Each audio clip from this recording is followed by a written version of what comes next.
presented by Ajay Entertainment.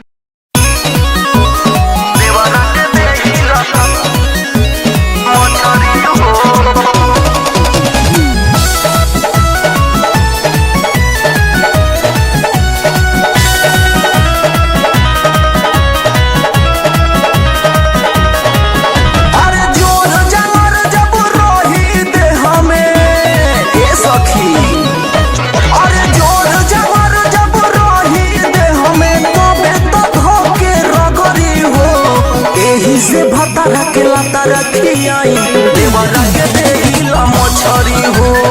एही से भतारा के लाता रखियाई देवरा के देहिला मछरी हो। देवरा के देहिला मछरी हो।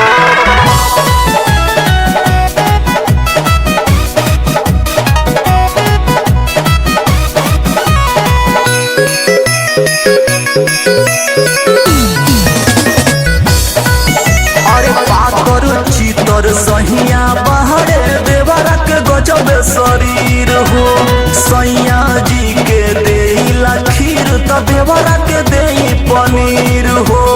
देवरा के देई पनीर हो। अरे पातर चितर सैया बहरे देवरा के गजब शरीर हो। सैया जी के देला खीर तो देवरा के देई पनीर हो। अरे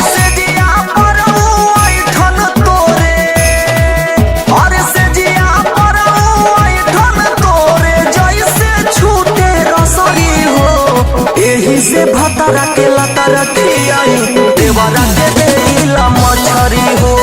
एही से भतारा के लाता रखियाई देवरा के देला मछरी हो। देवरा के देला मछरी हो।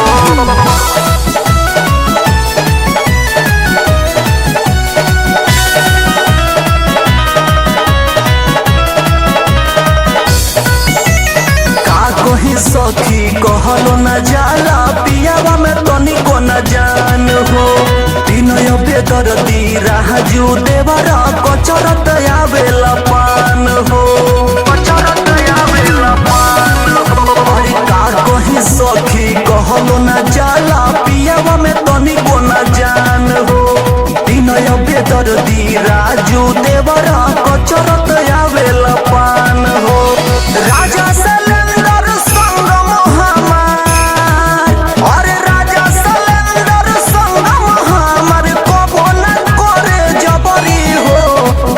से भतारा के लाता रखियाई देवरा के देला मछरी हो। एही से भतारा के लाता रखियाई देवरा के देला मछरी हो। एही से भतारा के लाता रखियाई देवरा के